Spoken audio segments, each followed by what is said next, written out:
네, 안녕하세요. 오늘은 새로운 소득 보장이라는 제목을 가지고 강의를 해보도록 하겠습니다. 저는 단국대학교의 정창률이라고 합니다. 뭐 다양한 클래스에서 다양한 주제들을 다루게 될 텐데 오늘은 소득 보장이 뭔지 그리고 소득 보장과 관련된 다양한 이슈들에 대해서 여러분들하고 이야기를 나눠보는 그런 시간을 가지도록 하겠습니다. 네. 새로운 소득 보장이라고 일단 PPT 자료에 나와 있는데요. 소득 보장이라는 게 도대체 뭔가에 대해서부터 간략하게라도 좀 얘기를 하고 나서 새로운 소득 보장에 대한 얘기까지 해야 될 것 같습니다. 우리가 이제 기본적으로 이 자본주의 사회에서 이제 소득을 얻는 가장 일반적인 방법은 노동을 통해서 이제 소득을 얻는 거죠. 그래서 노동을 통해서 기본적인 생활을 하고 그리고 뭐 좀 더 여력이 되면은 부를 축적하고 이제 이런 일들을 하게 되는데 어, 그 예기치 않은 그런 사회적 위험에 직면하게 되는 경우에 소득의 예기치 않은 감소나 아니면은 손실이 발생하게 됩니다. 그 경우에 국가가 그 사람의 소득을 보장해 주는 것을 소득 보장이라고 보통 이야기를 하죠.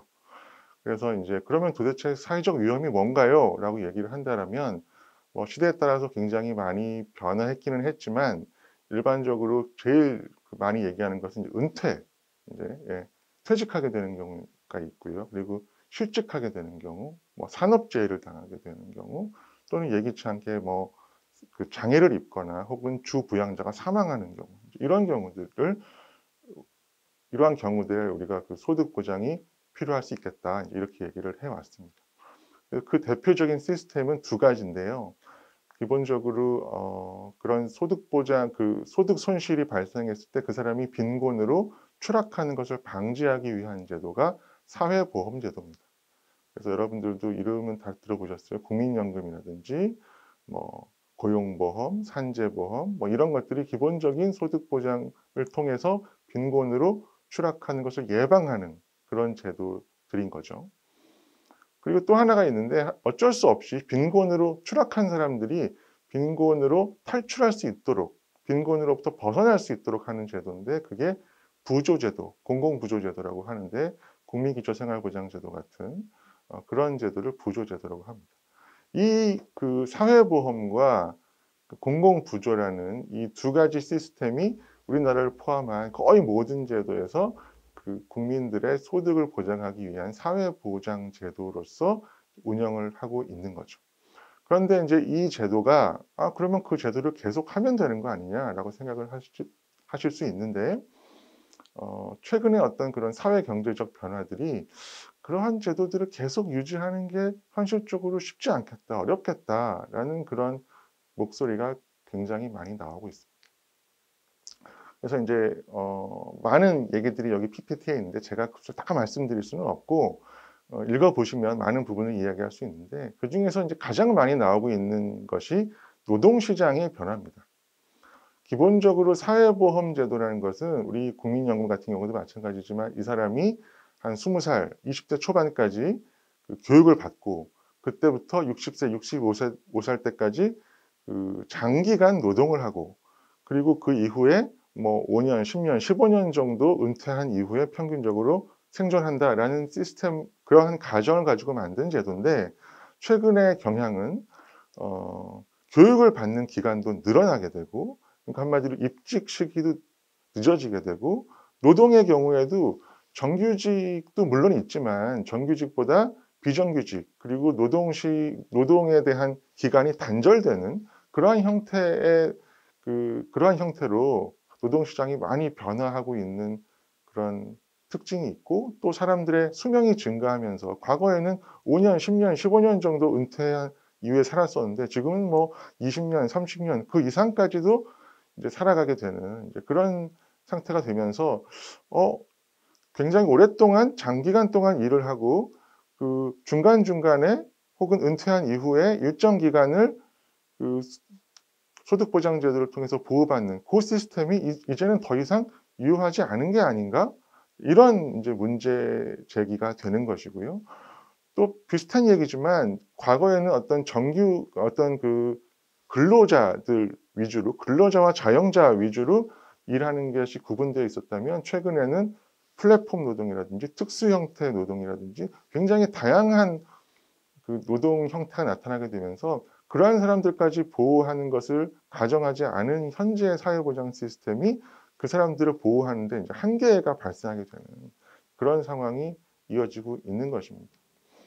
그래서 이제 많이 얘기를 들으셨겠지만 격차가 굉장히 이제 심화가 되고 있는 거죠. 뭐 양극화라든지 뭐 이중화라든지 굉장히 다양한 용어를 쓰는데 그게 비단 아주 최근에 나타난 현상은 아니지만 특히 이제 코로나가 생기면서 취약계층의 삶이 더 어려워지고 소득 격차가 더 심각해지고 이런 경향들이 이제 계속 증가하고 있는 거고 또 이제 가장 결정적으로는 이제 4차 산업혁명 시대가 되면서 흔히 얘기하는 플랫폼을 지배하는 자와 플랫폼 경제를 지배하는 자와 플랫폼 경제를 쫓아갈 수밖에 없는 사람들로 이 사회가 양분되는 그런 현상들도 기존의 이 사회 소득보장제도를 유지하는 데 좀 한계가 있는 거 아닌가 이러한 그런 문제점을 이제 노출하고 있고요. 그러면서 과거에는 정부의 역할은 기본적으로 그 사람들의 활동을 좀 촉진시키는 그런 소극적인 역할이었다면 이렇게 노동시장이 변화하고 격차가 심각해지는 그런 상태에서 또 코로나를 겪으면서 정부의 역할이 점점 더 중요해지는 거 아닌가? 그래서 정부가 사회 안전망을 좀 더 확대해야 되는 거 아닌가? 그러한 그런 요구들이 계속 증가하고 있는 상황, 그러한 것들이 새로운 소득 보장에 대한 요구를 증가시키고 있는 상황이다. 이렇게 말씀드릴 수 있을 것 같습니다. 그래서 특히 이 코로나19가 되면서 굉장히 그 다양한 형태의 변화가 일어났죠.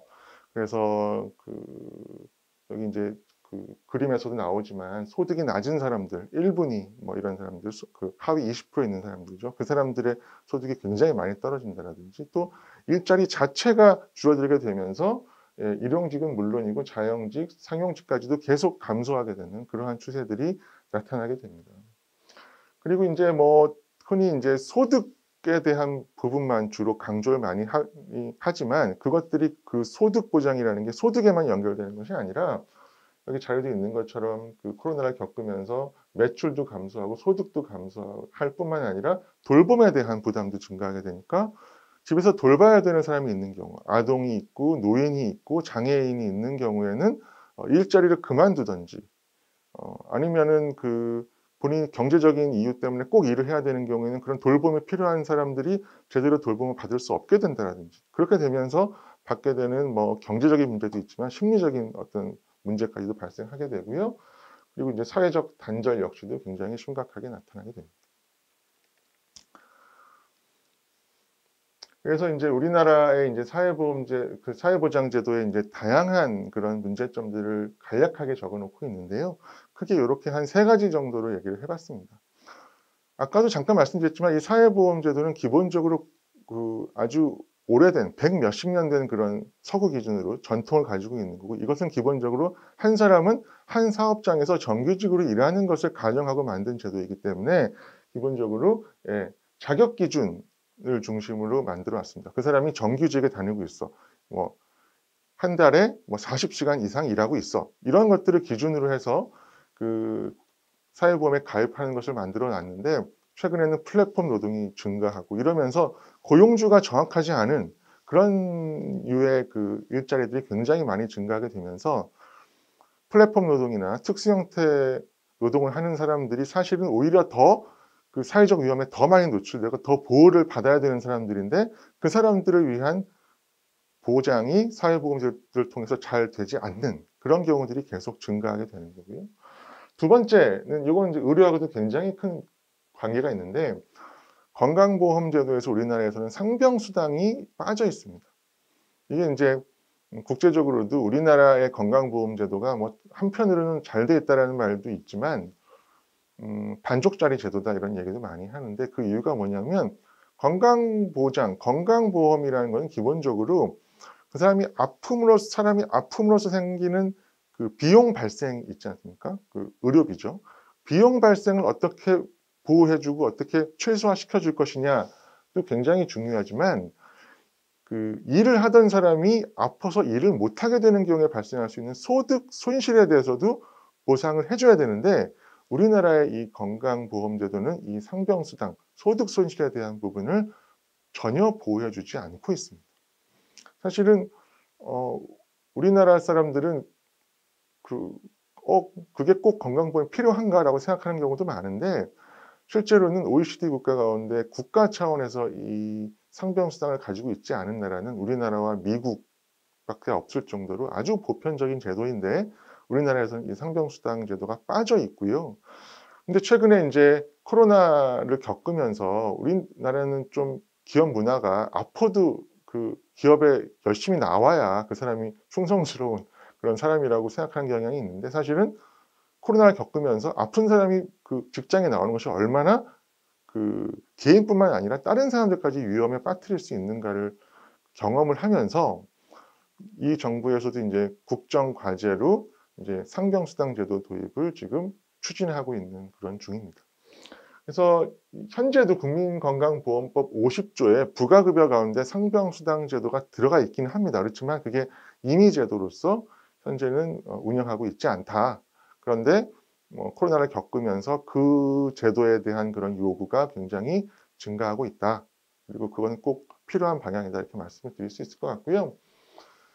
그리고 이제 아까도 처음에 잠깐 말씀드렸지만 이제 부조 제도의 제일 중요한 제도는 기초생활보장제도라고 볼 수 있습니다. 그 1년에 예산이 한 13조, 14조 정도 될 정도로 우리나라에서 가장 중요한 빈곤층을 위한 제도가 이 기초생활보장제도라고 할 수 있는데 우리나라의 경우에 이게 제 역할을 한다고 보기 어렵습니다. 대부분의 그 이유 기준은 보통 중위소득 를 가진 사람의 50% 이하인 사람을 빈곤층이라고 보고 그 사람들을 보호하는데 우리나라에서는 그 보호를 하는 대상이 생계급여 기준으로 중위소득의 30%밖에 안 되기 때문에 굉장히 엄격한 그런 기준이라고 볼 수 있고 따라서 저도 이렇게 빈곤층들 이렇게 만나 보면 기초생활 객관적으로 제가 보기에 너무 빈곤한 층인데도 불구하고 실제로 기초생활보장 수급에서 탈락하거나 아주 적은 그런 보호밖에 받지 못하는 경우들을 굉장히 많이 보게 됩니다.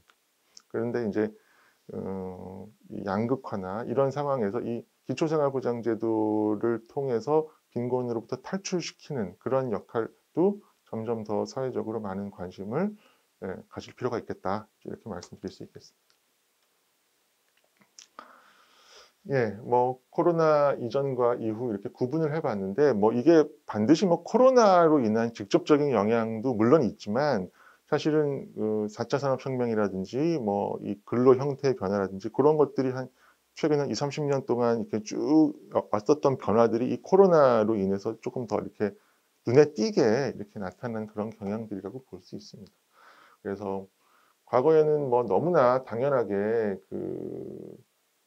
생각했었던 그런 것들도 이제 최근에는 많이 바뀌고 있는 거죠. 최근에 이런 플랫폼 노동도 그렇고 1인 가구가 증가한다라고 우리가 말은 많이 했었지만 최근에는 1인 가구가 아주 주류화되면서 이 사회보험제도나 공공부조제도가 기본적으로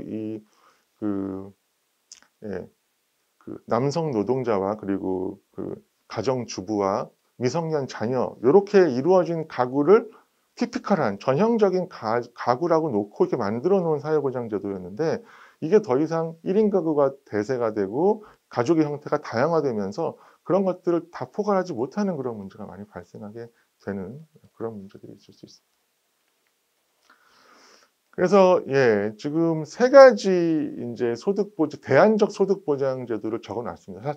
사실은 그 대안적 소득보장을 쭉 나열하려면 수도 없이 많을 수 있지만 제일 많이 우리가 얘기할 수 있는 것이 이 세 가지입니다. 첫 번째는 제가 이제 기본소득에 대한 얘기, 여러분들도 이제 언론이나 이런 정치인들이 많이 기본소득에 대해서 얘기를 하는 걸 들어보셨을 텐데 그 얘기를 잠깐 드리고. 두 번째는 음해소득세. 음이라는 건 여기서 이제 마이너스를 얘기하는 거죠. 네거티브를 얘기하는 거고요. 세 번째는 소득 기반 복지 확장형. 기존의 사회보장제도의 어떤 패러다임 전환, 그 틀은 유지하면서 패러다임을 유지하는 그 세 가지 방법으로 대안적 소득보장 정책을 우리가 얘기할 수 있겠다. 이렇게 얘기할 수 있습니다. 제일 먼저 이제 간략하게만 말씀드리면 기본소득 얘기 많이 나오는데 기본소득은 그야말로 아무 뭐 흔히 하는 말로 뭐 묻지도 따지지도 않고 모든 사람들에게 같은 금액을 제공을 하는 겁니다. 이게 이제 장점은 행정적으로 아주 단순하죠. 우리가 복지를 받게 되면 그 사람이 그 나중에 소득 조사를 피하기 위해서 뭐 그 블랙마켓에 가서 일을 한다라든지 소득을 숨긴다라든지 뭐 이런 것들이 생길 수 있는데 기본소득은 그럴 이유가 하나도 없습니다. 모든 사람들한테 다 똑같은 돈을 제공하는 형태이기 때문에 그런 행정적인 면에서 굉장히 단순할 수 있는데 그리고 이제 빈곤층에서 돈을 줌으로써 생기는 어떤 그런 낙인 효과 이런 것도 피할 수 있기 때문에 그런 장점은 있지만 가장 결정적으로 기본소득을 전 세계 어떤 나라도 주요한 사회보장제도를 도입하고 있지 않은 이유는 이게 굉장히 돈이 많이 들기 때문입니다. 여기도 적어놨지만 국민 1인당 50만 원을 주면 1년에 312조 원이라는 돈이 듭니다.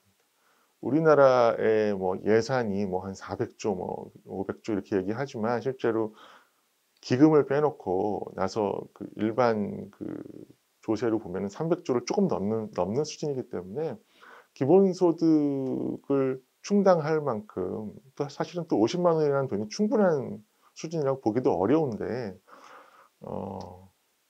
감당하기가 경제적으로 굉장히 어렵다. 그렇기 때문에 어떤 나라도 이 기본소득을 도입하고 있지는 않다. 이렇게 얘기를 드릴 수 있습니다. 두 번째는 이제 음해소득세, 이제 네거티브 인컴 텍스라고 얘기를 하는데요. 우리나라에서는 지금 서울시에서 현재 안심소득이라는 이름으로 음해소득세를 부분적으로 도입하려고 하는 그런 움직임이 있습니다. 그래서 올해부터 시범 사업을 지금 실시를 할 이제 그런 예정으로 있는데 음해소득세는 기본적으로 어떤 아이디어냐면 빈곤층을 지원을 해주되 그 사람의 노동소득을 고려해서 그것을 반영해서 그 지원을 해주는 겁니다. 기존의 이 부조제도의 문제는 뭐냐면 100만 원을 받건 50만 원을 받건 그 사람이 빈곤층이면 예를 들어서 150만 원까지만 도와주기 때문에 50만 원을 버는 사람도 100만 원을 도와주고 100만 원을 받는 사람은 50만 원을 도와주니까 사람들이 굳이 열심히 일을 할 유인이 없게 되는 게 문제였는데 음여소득세는 정확하게 소득 파악을 함으로 해서 그 사람이 얻는 소득의 어느 소득을 고려해서 소득이 줄면 지원을 줄이고 소득을 조금 늘리면 거기서 조정하는 그러한 방식을 통해서 노동 유인을 반영하려고 하는 그런 움직임이라고 볼 수 있습니다. 다만 이제 이 음해소득세는 사실은 1960년대에 미국의 보수 경제학자들이 기존의 복지를 대체하는 아이디어로 도입을 했었던 아이디어였는데 사실은 미국에서 1960년대, 70년대에 여러 주에서 실험을 했었지만 사실은 큰 노동 유인 효과가 없어서 폐기됐었던 아이디어이긴 합니다. 그렇지만 우리나라에서는 최근에 소득 파악이 좀 강화되는 그런 그 정부의 소득 파악 능력이 높아지면서 음여소득세가 가지는 소득을 축소해서 신고한다라든지 그런 문제를 좀 줄일 수 있다고 봐서 현재 이 서울시에서는 음여소득세를 기존의 부조를 대체하는 새로운 사회보장 제도로서 지금 실험을 하는 그런 단계라고 얘기할 수 있습니다. 저도 개인적으로 이 실험이 성공할지 성공하지 못할지까지는 잘 모르겠지만 굉장히 중요한 그런 실험이다 이렇게 생각을 하고 있습니다. 예, 마지막으로 얘기를 할 게 이제 소득 기반 복지 확장형이라고 얘기를 한 건데요.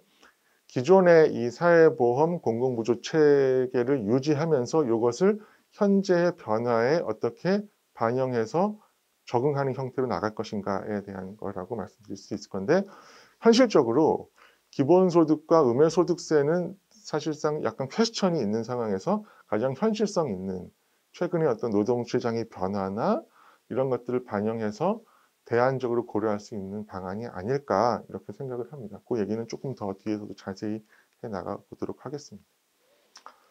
그래서 지금 보시는 내용들은 이제 지금까지 했었던 내용들을 조금 더 한번 정리하는 내용들입니다. 노동시장이 변화하고 있고, 예, 인구구조, 가족구조 이렇게 변화하고 있죠. 그래서 가족구조 얘기도 드렸고, 인구구조 역시도 고령화, 우리나라에서는 뭐 고령화가 굉장히 심각하죠. 그래서 노인 인구 비중이 우리나라가 현재는 아주 높지 않지만 한 30년, 40년 정도가 지나면 그 전 세계에서 가장 노인 인구 비중이 높은 나라가 될 거라는 그런 예상이 있을 정도로 인구 구조의 변화가 굉장히 급격한 상황입니다. 그리고 또한 위험이 중증화되고 복합화되는 뭐 이것도 그 최근의 사례들을 보면 그 과거에는 어떤 사회적 위험들이 단편적으로 일어났다면 최근에는 그런 것들이 굉장히 다양하게 또는 복합적인 형태로 나타나면서 기존의 사회보장제도로 그런 것들을 해결하기 어려운 그런 문제들이 계속 발생하고 있습니다. 그래서 현행의 소득보장제도가 이 사회보험제도 이제를 중심으로 정규직 중심으로 이제 설계가 돼 있고 그런 것들이 뭐 질병, 은퇴, 재해, 실직 이런 것들에 대해서 각각 보장하는 시스템이었다면 이제 새로운 시스템에서는 자격 중심이 아니라 개인 중심으로 개별 그 모든 취업자들을 포함하는 형태로 뭐 예를 들어서 뭐 5군데에서 일을 하는 요가 강사다라고 한다라면 그 사업장 중심이 아니라 그 사람을 중심으로 보호해주는 시스템으로 사회보험제도가 가야 되겠다. 그리고 그 과거에는 사회적 위험을 어떤 사회적 위험 단위로 그렇게 접근을 했다라면 그런 것들을 모아서 여기 적어 놓은 것처럼 뭐 소득 능력의 상실이라든지 소득 기회의 상실이라든지 소득 능력의 감소라든지 소득의 감소 이런 것들로 재정비해서 시스템을 재구축할 필요가 있겠다. 그렇게 해서 궁극적으로는 사회보험과 공공부조가 유기적으로 작동하는 그런 것들을 통해서 소득 안전망을 강화할 그럴 필요성이 있겠다라고 말씀드리겠습니다. 예. 그리고 이제 그런 것들을 잘 작동하기 위해서는 아까도 잠깐 말씀드렸던 것처럼 소득 파악의 문제가 굉장히 중요해집니다. 과거에 사회보험제도가 100년 전에 있을 때는 그냥 그 사람이 사업장에서 일하는 소득이 그 사람의 소득의 전부였기 때문에 사업장 중심으로만 소득을 파악했으면 됐습니다. 그렇지만 이제 최근에는 자영업이라든지 특수형태 플랫폼 이런 것들에 대해서는 소득을 파악하기 위해서는 그런 사업장 중심의 소득이 아니라 실시간 그 사람이 발생하는 소득을 다 파악해서 그런 것들이 그 사람의 보험료도 사회보험료도 걷게 하고 보장도 결정하게 되는 굉장히 중요한 바탕이 될 수 있는데 이 리얼타임 이 인포메이션이라고 하는 실시간 소득 파악이 아직 전 세계에서 보편화된 개념은 아님에도 불구하고 우리나라에서는 굉장히 이 보편화되어 있는 그 전산 시스템과 이 인터넷 그런 시스템이 되어 있기 때문에 그런 것들이 조만간 그 작동될 수 있는 그런 기반이 마련될 수 있고 그런 것들을 통해서 맞춤형 보장을 할 수 있는 그런 바탕이 될 수 있겠다 말씀드리겠습니다. 그래서 이제 아까 말씀드린 이제 사회보험과 공공부조가 이제 잘 소득 보장의 패키지로 작동하는 것이 이제 이런 그림으로 이제 표현되는 것입니다. 과거에 이제 은퇴, 재해, 실직, 질병 이렇게 개별적인 사회적 위험으로 이제 했었던 것을 이제 모아서 은퇴와 재해는 비슷한 사회적 위험의 성격을 가진다. 소득 능력의 상실인 거고요. 은퇴나 재해는 소득이 능력이 줄어든 거고요. 반면에 실직이나 질병은 소득을 얻을 수 있는 기회가 상실된 측면이 있고요. 또 교육훈련과 돌봄 이런 것들은 소득 능력이 감소한 거죠. 교육훈련이 필요하다는 것은 그 사람의 그 지금까지 가지고 있었던 어떤 그런 휴먼 캐피탈이 더 이상 많이 그 사회적으로 유용하지 않으니까 교육이 필요한 거죠. 그런 것들 그리고 돌봄으로서 돌봄이 필요한 경우에 또 돌봄에 많은 시간과 노력을 기울여야 하는 경우에는 또한 소득 능력이 감소하게 되는 거고요. 또는 이 사람은 가만히 있었는데 기술이 발전하면서 취업 지위가 과거에는 정규직이었는데 비정규직으로 발생하는 경우 이런 경우는 그냥 소득의 감소다. 이렇게 사회적 위험 자체도 이 사회의 변화에 따라서 이렇게 반영될 필요가 있겠다. 이런 말씀을 드릴 수 있을 것 같습니다. 예, 그래서 이제 궁극적으로 이 발표에서 저희가 이제 제시하고 있는 새로운 소득 보장은 한마디로 국민 활동 급여 제도라는 겁니다. 그래서 대상은 근로 연령대의 모든 개인을 대상으로 해서 조건은 예, 직업 훈련 활동이나 가족 돌봄 활동으로 인한 유급 노동을 중단하고 일정 기간 동안 현금을 지급하는 그러한 방안까지도 우리가 새로운 제도로서 물론 기존의 제도를 없애는 건 아니지만 그러한 국민 활동 급여 제도 같은 것이 오늘날에는 필요한 상황이 되었다. 이렇게 말씀을 드리겠습니다. 그리고 예, 과거에는 기존에는 직장을 잃으면 해고가 되면 그 사람이 고용보험에서 급여를 받는 뭐 이런 시스템이었지만 최근에 코로나를 겪으면서 뭐 여행사나 이런 데서는 해고된 건 아닌데 더 이상 일을 할 수 없으니까 그 무급으로 일을 중단하게 되는데 그 사람은 해고가 아니라서 고용보험에서 고용 보호를 받지 못하는 그런 경우들이 발생을 했거든요. 이런 경우에도 새로운 소득보장 형태로서 부분 실업급여 제도라는 것을 도입할 필요가 있겠다. 이런 것들도 최근에 코로나를 겪으면서 우리가 새로운 사회적 위험과 그에 대한 대처 필요성이 제시된 거다 이렇게 말씀을 드릴 수 있겠습니다. 이게 이제 그 전체 소득 보장을 한번 그림으로 그려본 것입니다. 현행 체계가 이제 위에 나오는 그런 체계고요. 뭐 다 설명을 드릴 수는 없지만 이런 시스템에서 이런 것들이 좀 단절적으로 있었던 것을 그 국민소득보장제가 실시하게 되면 국민활동 지원급여 같은 걸 도입하고 그러면서 새로운 그런 제도로 재구성할 필요가 있겠다라는 그런 얘기를 드리도록 하겠습니다. 그래서 뭐 아까도 말씀드렸던 상병수당 도입하는 것도 이 시스템 안에 이제 들어가는 부분들이고요. 그래서 이 뭐 다양한 강의들을 통해서 다양한 접근이 있을 수 있겠지만 이 소득보장 제도가 가지고 있는 그런 목표들이 있는데 그런 것들이 이제 최근에 이제 그 여러 변화들로 인해서 이제 위기를 맞게 됐고 그런 것들이 오늘 이렇게 말씀드린 새로운 소득보장 정책을 통해서 어느 정도 해결될 수 있지 않을까 이렇게 생각이 듭니다. 긴 시간 동안 강의 들어주셔서 감사합니다.